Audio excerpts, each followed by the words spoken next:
This segment of StraightOutaKC.com is brought to you by... If you're a company out there and you are looking to create a healthy, productive work environment for your employees, please give us a call. Our number is 816-886-9509, or you can check us out at www.square1interiorsllc.com.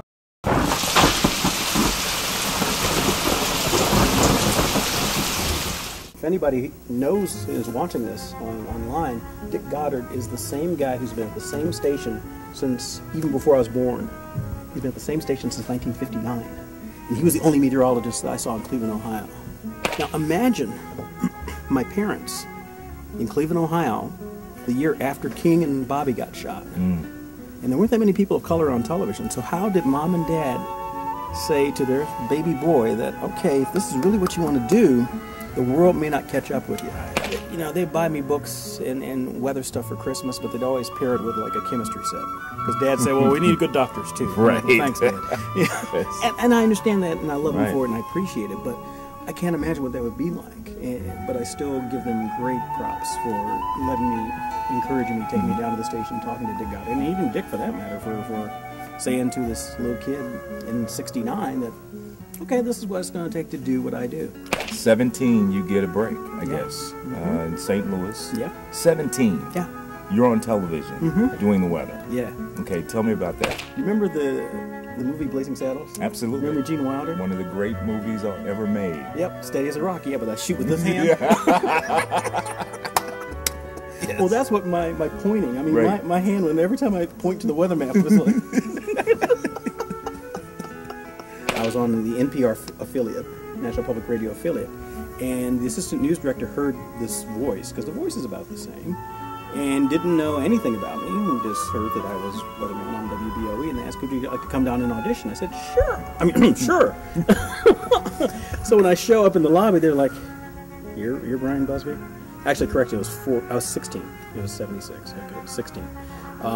But they let me keep the tape. And it was that tape that I showed to KTVI in St. Louis, and they took a chance on me. Wow. 3 days before my 18th birthday.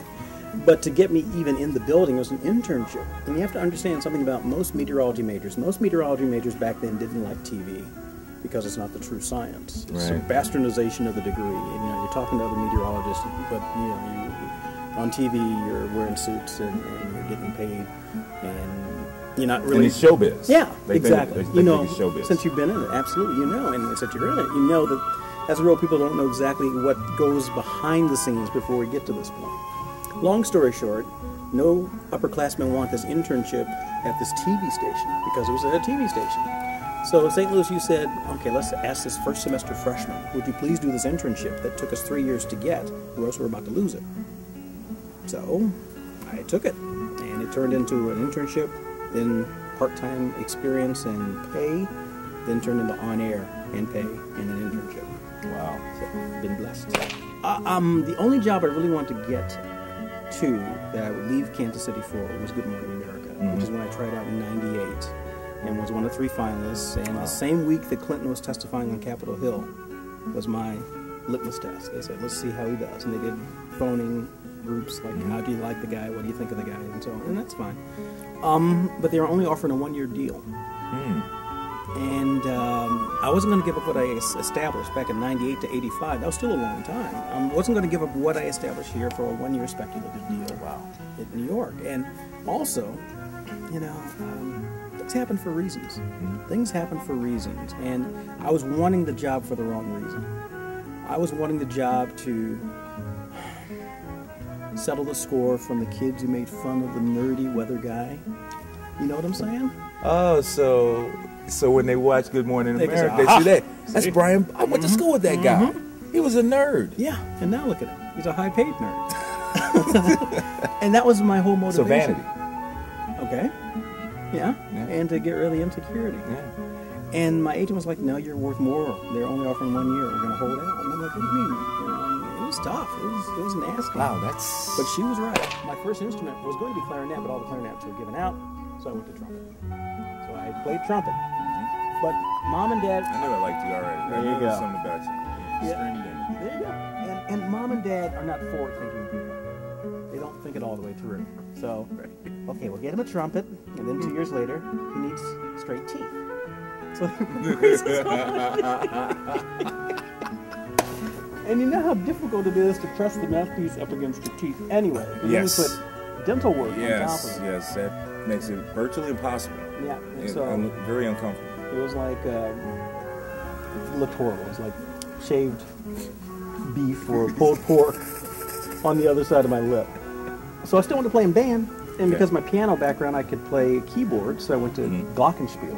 And then on this one piece of music, there's an arrangement for fireworks music for a band that had a bells/timpani. And I didn't know what timpani was, but my band teacher said, well, there's two things under those covers. So I went to timpani and percussion in 7th grade, and I just haven't looked back even after the braces came. Wow. I'm cursed or blessed, depending on how you want to say it, with the, for those who are musicians, perfect pitch. Oh. So I got that. Wow. And people think, that's great. I say no, especially Christmas time, when you hear an elementary choir singing Silent Night. Sleep in heavenly peace. They don't quite just get up. Exactly.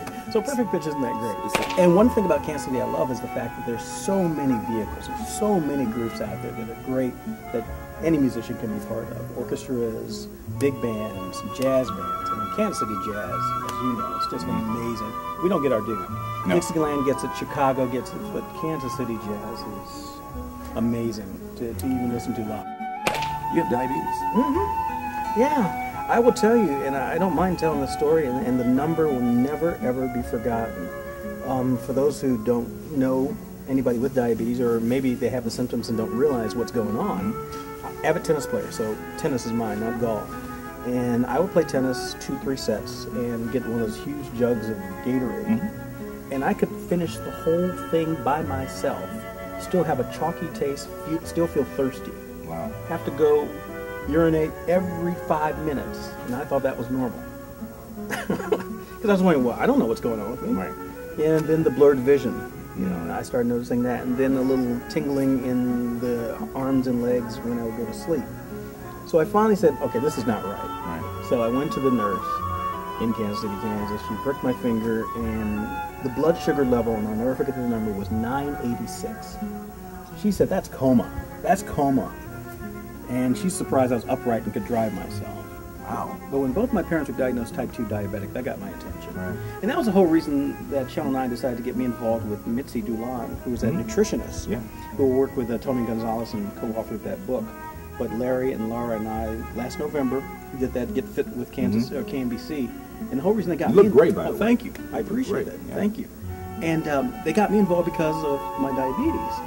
And so the blood sugar's now in check, which is the real reason, but the 30 pounds lighter was the bonus. So I went from 218 down to 188. Wow. And I've never had a 34-inch waist as an adult that I can remember. That's where I am right now. And I still maintain between 188 and 191. That's great. Yeah, it's nothing to fool around with. I mean, go see your doctor, especially African Americans, because we do not eat well. You go down to family reunion, baby, get you some, get him some. Fix him a plate. Fix him a plate. But the plate's about this thick, about yay wide, and it's got sweet potato pie, and greens, dressing, gravy, more mashed potatoes, Jello with the carrots on top. Spaghetti, some catfish over here, and 3 different macaroni and cheeses. Absolutely. Because Aunt Loueffie is very proud of hers, and and she will get you some. It's a competition. It is. It is. Yeah, and that's a good point to make, that we have to watch what we eat. So you're gonna do another 25 years here? God, I hope not. There's Brian, no teeth. Hi, I went to a school today.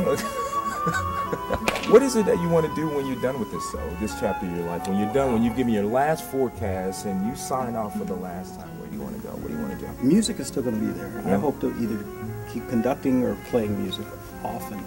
I'm fortunate enough and blessed enough to have proteges all over the United States who do this for a living, and so I would love to continue to mentor in that regard. Actually, some of the names you know, Erin Little, actually visited me in high school. She's very good. She's very good. Brett Anthony on 41, when he was down in Springfield, came up to me at Arrowhead and said, I watch you all the time. I love Brett. He's a character. He's very good too. Yeah, he is. But my college roommate was Fox 4's Joe Loria. And the other thing, if I can ever break into it, is cartoon voices. Would love to be able to do voice. Yeah.